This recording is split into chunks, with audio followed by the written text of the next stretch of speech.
네, 안녕하세요. 저는 한용현 변호사입니다. 이번에 노동법 상식 70선을 가지고 강의하게 되었습니다. 이번 파트는 15번째이고요. 일용 근로자는 주휴수당을 받을 수 없나요? 라는 주제입니다. 주휴수당에 관한 문제이고요. 사례를 먼저 살펴보겠습니다. 편의점에서 5일 동안 일일 8시간씩 근무를 하면서 1급 8만 원을 받는 아르바이트를 하게 되었습니다. 정규직 근로자는 주 5일 일하면 주휴수당을 받는데 정규직 근로자는 받는데 저는 받을 수 없다고 합니다. 일용직 근로자는 주휴수당을 받을 수 없나요? 라는 질문을 주셨습니다. 사례를 구체적으로 살펴보겠습니다. 근로 장소는 이제 편의점이고요. 근무 기간은 6월 10일부터 24년 6월 14일까지 총 5일 동안 반복해서 했습니다.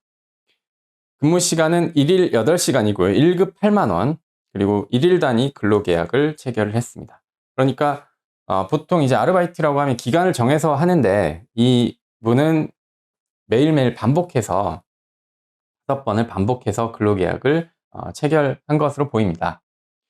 주휴수당을 먼저 살펴보겠습니다. 주휴수당의 요건은 무엇이고 주휴수당이 이 사건에 해당하는지 살펴보겠습니다.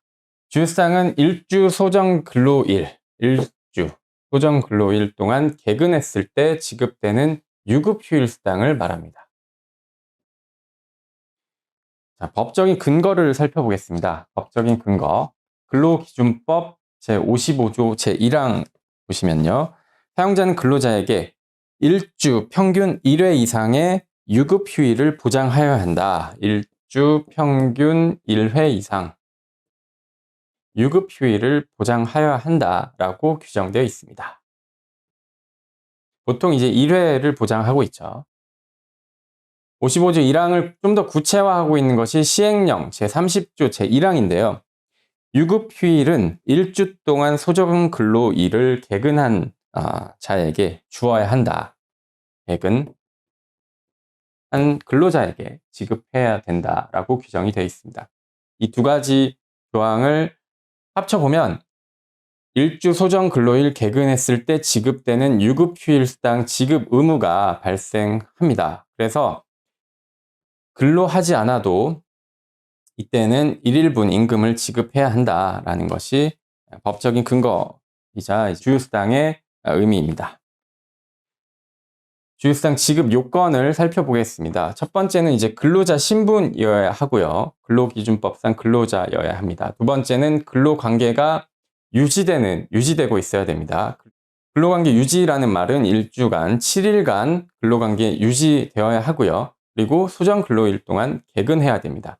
소정 근로일이라는 것은 약속된 일일 말씀드립니다. 약속된 근로일 동안 개근을 해야 된다라는 것이고요.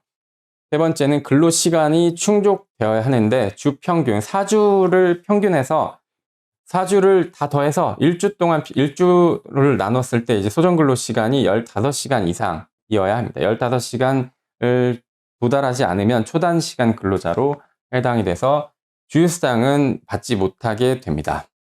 그러면 주휴수당 유지 기간, 두 번째 요건인 근로관계 유지 기간에 대해서 중요성을 사례를 통해서 살펴보겠습니다. 월요일부터 금요일까지 5일 동안 근무한 근로자는 어떻게 될까요? 5일 동안 근무하면 7일이 아니니까 주휴수당이 발생하지 않습니다. 월요일부터 토요일까지 6일 동안 근무하면 어떻게 될까요? 이것도 마찬가지로 7일이 아니니까 주휴수당이 발생하지 않습니다. 마지막으로 월요일부터 일요일까지 근무하고 다음 주 월요일 퇴직한다면 7일이 맞죠? 이럴 때는 이제 주휴수당이 발생하게 됩니다. 세 가지 사례를 통해서 5일, 6일, 7일 차이가 있습니다. 주휴수당 계산 방법을 보겠습니다. 기본 공식은 1일 소정 근로시간, 만약에 1일 소정 근로시간이 8시간이다. 그리고 곱하기 통상시급 15,000원이다. 그러면 어떻게 되느냐? 12만 원이죠.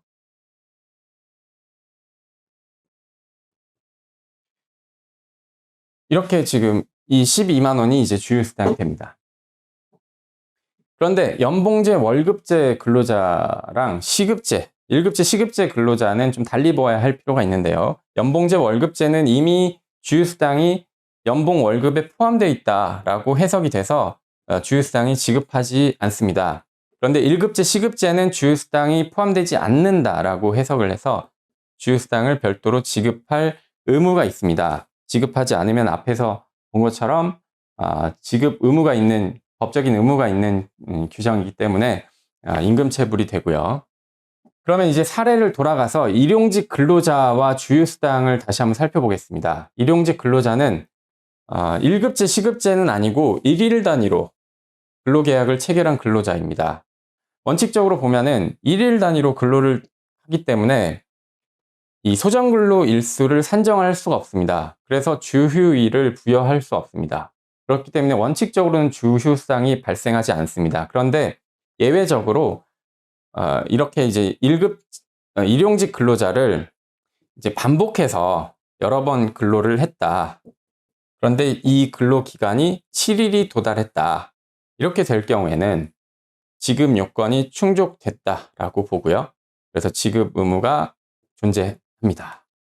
그러면 이 사례로 돌아가서 편의점 5일 근무 1급 8만 원이다. 그러면 1일 단위 계약 5회 체결했다. 만약에 이분이 이제 주휴수당이 발생을 했다라고 보면 1급 8만 원이기 때문에 주휴수당은 얼마가 될까요? 1급 8만 원이기 때문에 8만 원이 됩니다. 8만 원이 주휴수당이 됩니다. 그런데 이분 같은 경우는 이제 1일 단위 근로계약을 5번 체결했기 때문에 7일에 못 미칩니다. 그렇기 때문에 요건에 해당하지 않아서 7일 근로관계가 7일 미만이기 때문에 7일 미만 유지가 되었기 때문에 주휴수당이 발생하지 않습니다.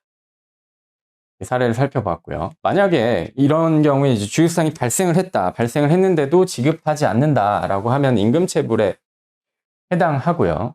이거는 이제 5인 미만 사업장, 편의점처럼 이제 소규모 사업장에도 규모와 상관없이 주휴수당을 지급할 의무가 있습니다. 단시간 근로자의 경우는 비례해서 계산하게 되는데 자세한 내용은 이제 노동법 상시 70선에 기재가 되어 있습니다. 그럼 여기까지 일용 근로자는 주휴수당을 받을 수 없나요? 에 대해서 살펴보았고요. 다음번에는 임금체불에 대해서 좀 더 살펴보겠습니다.